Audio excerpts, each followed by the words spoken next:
Groups అదేవిధంగా డిఎస్సికి సంబంధించి ప్రిపేర్ అవుతున్న చాలామంది తమ్ముళ్ళు చెల్లెళ్ళు అందరూ కూడా వచ్చి ప్రధాన ప్రతిపక్షమైన భారత రాష్ట్ర సమితి మాకు అండగా నిలబడాలి, ఈ రాష్ట్రంలోని నిరుద్యోగ యువత మరి ఆనాడు కేసీఆర్ గారి ప్రభుత్వం ఉన్నప్పుడు కూడా మేము ఆనాటి ప్రభుత్వం మీద పోరాటాలు చేసినాము.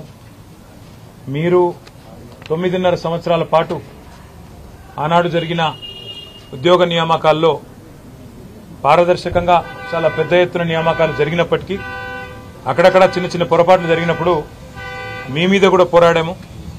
అదేవిధంగా ఈరోజు ఇప్పుడున్న కాంగ్రెస్ ప్రభుత్వం ముఖ్యంగా మాకు ఎన్నో హామీలు ఇచ్చింది, ఆ హామీలు అమలు కావడం లేదు.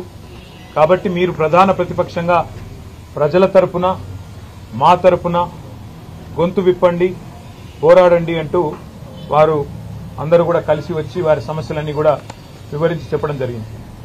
ప్రధానంగా వారు ఈరోజు లేవనెత్తిన అంశాల్లో కాంగ్రెస్ పార్టీ ఆనాడు ప్రతిపక్షంలో ఉన్నప్పుడు వార్షిక జాబ్ క్యాలెండర్ విడుదల చేస్తాము, ఒక పద్ధతి ప్రకారం రిక్రూట్మెంట్ చేస్తాము, ఏ నోటిఫికేషన్ ఏ రోజు వస్తుందో ముందే తారీఖుతో సహా తేదీతో సహా ప్రకటిస్తున్నామని చెప్పి పెద్ద ఎత్తున ఆనాడు పత్రికల్లోనే జాబ్ క్యాలెండర్ పేరిట అడ్వర్టైజ్మెంట్లు రిలీజ్ చేయడం జరిగింది. చాలా పెద్ద ఎత్తున తెలుగులో ఇంగ్లీష్లో అన్ని రకాలుగా వారు విడుదల చేశారు. అందులో వారు చెప్పిన దానిలో ముఖ్యంగా మరి గ్రూప్ 1 జూన్ 1 నాడే విడుదల చేస్తాము, ఫిబ్రవరి 1 నాడు విడుదల చేస్తాము. గ్రూప్ 2 మరి ఏప్రిల్ 1 విడుదల చేస్తాము నోటిఫికేషను. గ్రూప్ 3 జూన్ 1 విడుదల చేస్తాము. గ్రూప్ 4 కూడా June 1. Assistant executive, assistant engineer, PR, ఆర్ఎండ్బి, ఆర్డబ్ల్యూఎస్, అదేవిధంగా పబ్లిక్ హెల్త్ డిపార్ట్మెంట్ ఇవన్నీ కూడా మే 1 నాడు విడుదల చేస్తాము. అగ్రికల్చర్, హార్టికల్చర్, వెటర్నరీ పోస్టులకు సంబంధించి మే 1 నాడే జాబ్ క్యాలెండర్ విడుదల చేస్తాము, నోటిఫికేషన్ విడుదల చేస్తాము. Assistant motor vehicle inspectors, town planning officers, agriculture extension officers ఇవన్నింటికి సంబంధించి జూన్ 1 నాడు విడుదల చేస్తాము. Transport constables, excise constables, police constables సంబంధించి మార్చి 1 నాడు విడుదల చేస్తాము. జూనియర్ లెక్చరర్లు, పాలిటెక్నిక్ లెక్చరర్లు, డిగ్రీ కాలేజ్ లెక్చరర్లు, అసిస్టెంట్ ప్రొఫెసర్లు, ఫిజికల్ డైరెక్టర్లు వీటికి సంబంధించి ఏప్రిల్ 1కి విడుదల చేస్తాము. ఉపాధ్యాయులకు సంబంధించి ఇట్లా డిఎస్సి, మెగా డిఎస్సి విడుదల చేస్తాము.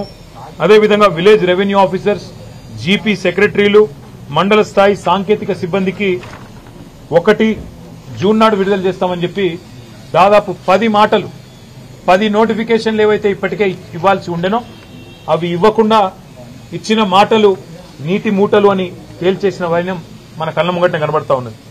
అదేవిధంగా గ్రూప్ 2, గ్రూప్ 3 ఈ రెండింటికి సంబంధించి స్వయంగా ఈరోజు ముఖ్యమంత్రిగా ఉన్న రేవంత్ రెడ్డి గారు గ్రూప్ 2లో 2000 ఉద్యోగాలు పెంచుతాము, గ్రూప్ 3లో కూడా వేలాదిగా ఉద్యోగాలు పెంచుతాము. కేసీఆర్ గారు చేయలేదు, కేవలం 783 పోస్టులే పిలిచినాడు, నేను 2000 చేస్తానని చెప్పి రేవంత్ రెడ్డి గారు చెప్పారు. గ్రూప్ 3లో కూడా వేలాదిగా ఉద్యోగాల సంఖ్య పెంచుతా అన్నారు, ఏ ఒక్క మాట కూడా నిలుపుకోలేదు. అదేవిధంగా మెగా డిఎస్సీ అన్నారు, మొదటి కేబినెట్లోనే మెగా డిఎస్సీ ప్రకటిస్తామన్నారు. మరి ఇప్పటిదాకా ఈ ప్రభుత్వం వచ్చిన తర్వాత, కాంగ్రెస్ ప్రభుత్వం వచ్చిన తర్వాత 2 పనులు చేసినారు. కేసీఆర్ గారి ప్రభుత్వంలో ఇచ్చిన గ్రూప్ 1 నోటిఫికేషన్ రద్దు చేసి తిరిగి 60 పోస్టులు యాడ్ చేసి కొత్తగా రీనోటిఫై చేసినారు. మెగా డిఎస్సీ అన్నారు, దగా డిఎస్సీ చేసినారు. కేసీఆర్ గారు 5000 ఉద్యోగాలతో డిఎస్సీ ప్రకటిస్తే దాన్ని రద్దు చేసి ఇంకొక 5000 మాత్రమే కలిపి ఇవాళ రెండోసారి మళ్లీ డిఎస్సీ అని మోసం చేసే ప్రయత్నం చేస్తా ఉన్నారు. ఇవాళ భారత రాష్ట్ర సమితి తరపున, అదేవిధంగా ఇవాళ మమ్మల్ని కలిసిన ఈ పిల్లలందరి తరపున, తెలంగాణ యువత తరపున కాంగ్రెస్ ప్రభుత్వాన్ని అడిగేది ఒకటే, గ్రూప్ 2, గ్రూప్ 3 ఈ 2 కేటగిరీల్లో కూడా పోస్టులు పెంచుతామని చెప్పింది, సంఖ్యను పెంచుతామని చెప్పింది మీరే, మీ నాయకులే, మీ ఎమ్మెల్సీలు, మీ ఎమ్మెల్యేలు, మీ ముఖ్యమంత్రి మీరే చెప్పినారు. ఇవాళ సాంకేతిక సమస్యలు చెప్పి తప్పించుకునే ప్రయత్నం చేస్తా ఉన్నారు. కానీ వదిలిపెట్టే సమస్య లేదు.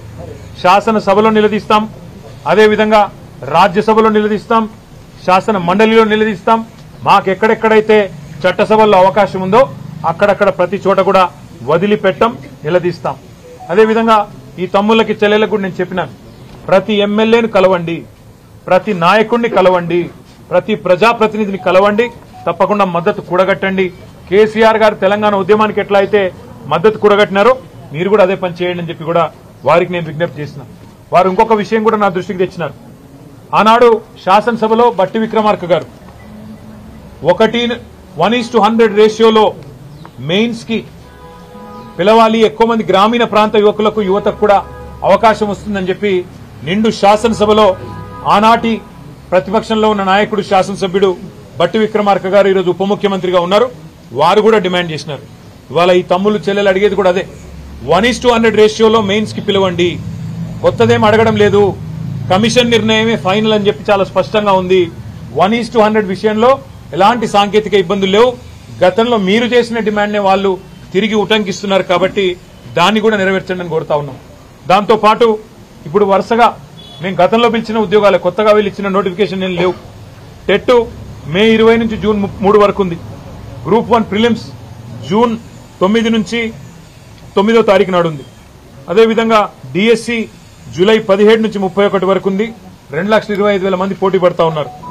గ్రూప్ 2 ఏదైతే సంఖ్య పెంచకుండా మోసం చేస్తున్నారో ఆ గ్రూప్ 2 ఆగస్టు 7, 8కు ఉన్నది. గ్రూప్ 1 మెయిన్స్ అక్టోబర్లో ఉంది. గ్రూప్ 3 నవంబర్లో ఉంది. చాలా మంది పిల్లలు ఇది రాసిన వాళ్ళే అది కూడా రాస్తారు.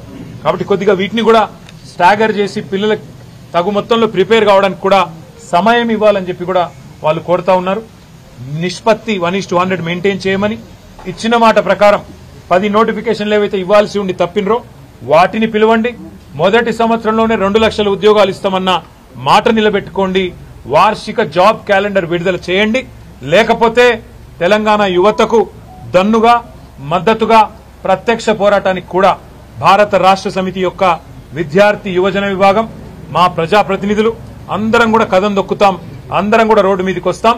ఏ నిరుద్యోగులైతే మిమ్మల్ని అధికారంలోకి తెచ్చారో వాళ్లే తప్పకుండా రేపటి రోజున మళ్లీ కథానాయకులై మీ మీద తిరగబడే రోజు కూడా వస్తుందని చెప్పి కూడా ఈ ప్రభుత్వాన్ని హెచ్చరిస్తూ, ఈ డిమాండ్లు ఏవైతే న్యాయబద్దమైన డిమాండ్లు మా తమ్ముళ్లు చెల్లెలు ఇవాళ మాకు ప్రత్యేకించి సమయం తీసుకుని వచ్చి వారు చెప్పినారో ఇవన్నీ కూడా ప్రభుత్వం తప్పకుండా ఆనర్ చేయాలని, చేయకపోతే తప్పకుండా మేము కూడా వారి తరఫున రోడ్డు ఎక్కుతాం, ప్రత్యక్ష కార్యాచరణలో కూడా దిగుతామని చెప్పి కూడా ప్రభుత్వాన్ని హెచ్చరిస్తూ ఇప్పుడు వారిని మాట్లాడవలసిందిగా కోరుతాం.